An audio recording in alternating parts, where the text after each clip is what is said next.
Hi, this is Steve in Carpinteria.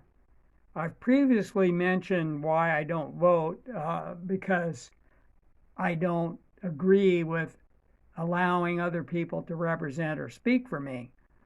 But I also subscribe to Global Research newsletter, and there's so many interesting articles in there by a variety of different authors. And there's one here.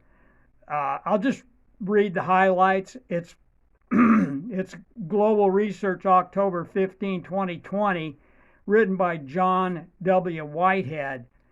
And the title is The 2020 Election Bamboozle.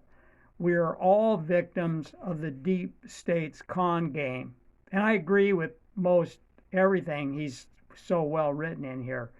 And he starts off with a quote by Patrick McGoohan.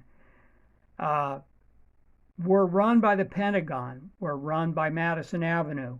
We're run by television. And as long as we accept those things and don't revolt, we'll have to go along with the stream to the eventual avalanche. As long as we go out and buy stuff, we're at their mercy. We all live in a little village. Your village may be different from other people's villages, but we are all prisoners. Now, I think this is in reference, Patrick McGowan, to a television series called The Prisoner back in the 1960s. You know, this was filmed. So 67, 68, I think. And you can actually, I'm going to start watching it. It's a free Amazon Prime video. And you can also buy the DVDs, but I think they're pretty expensive. But anyway, it's basically, this is a con game, a scam, a grift, a hustle, a bunco, a swindle, flim flam. You get the point, bamboozle. And this carefully choreographed scheme to strip the American citizenry of our power and our rights.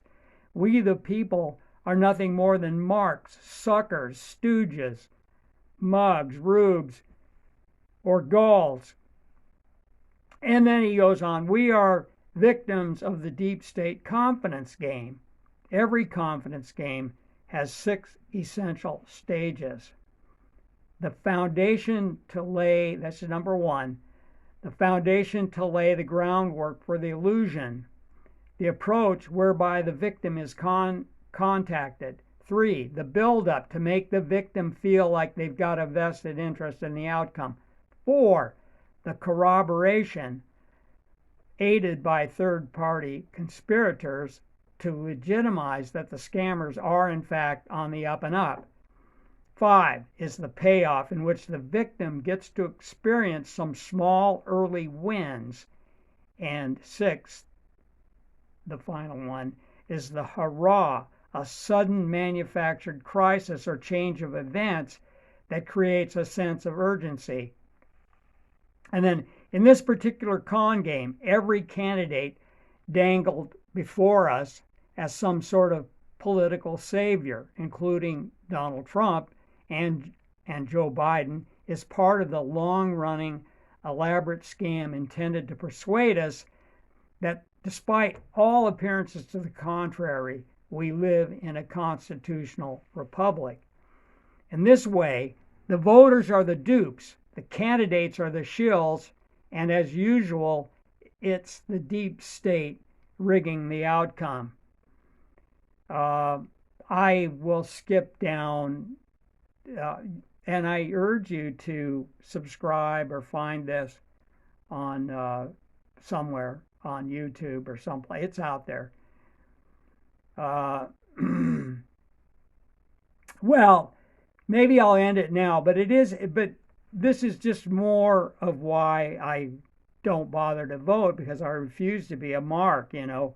I just don't want any part of it. But I never rehearse these things. Oh yeah, here's something from Glenn Greenwald. This is quoting Glenn Greenwald. The way things are supposed to work is that we're supposed to know virtually everything about what government officials do. That's why they are called public servants. They're supposed to know virtually nothing about what we do. That's why we're called private individuals. This dynamic, the hallmark of a healthy and free society, has been radically reversed. Now they know everything about what we do, and we are constantly building systems to know more.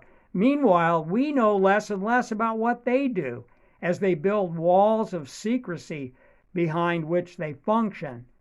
That's the imbalance that needs to come to an end. No democracy can be healthy and functional if the most consequential acts of those who wield power are completely unknown to those to whom they are supposed to be accountable.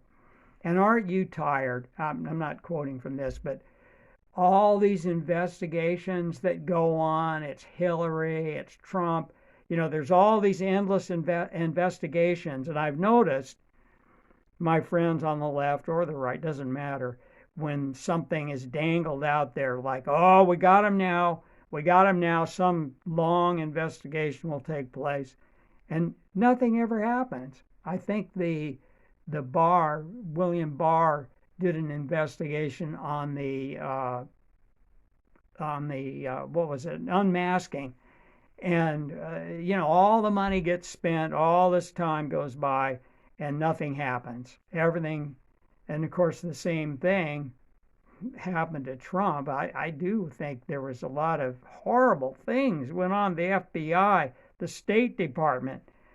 I mean, it's just so corrupt in there. I mean, these are the highest officials supposed to protect us, and they're involved in criminality at the highest levels. Unbelievable. And then, so I'll just read this, is pretty good. Think for yourself. Be an individual. As McGowan commented in 1968, at this moment, individuals are being drained of their personalities and being brainwashed into slaves. As long as people feel something, that's the great thing. It's when they are walking around not thinking and not feeling, that's tough. When you get a mob like that, you can turn them into the sort of gang that Hitler had.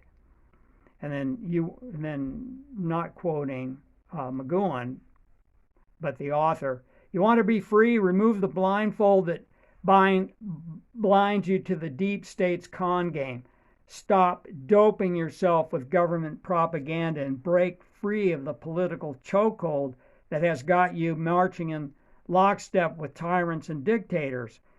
And I trace a lot of this back to the government schools.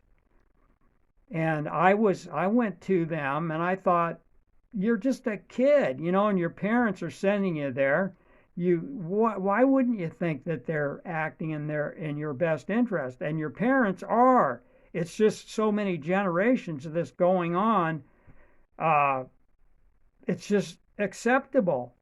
Now, my mom was a PTA president, very involved. Now, we're talking 50s, 1950s and 40s, and I don't think it was quite as awful. Although we are all just trained, we got the Pledge of Allegiance, the patriotism. It's all drummed in there without necessarily any reason to be patriotic when the government is doing awful things all around us, taking our money, and they had the segregation for a lot of years, and just a mess. Oh, well, I think I'm running out of time here, running out of ideas, almost up to 10 minutes. And I thank you for hearing me out. Bye.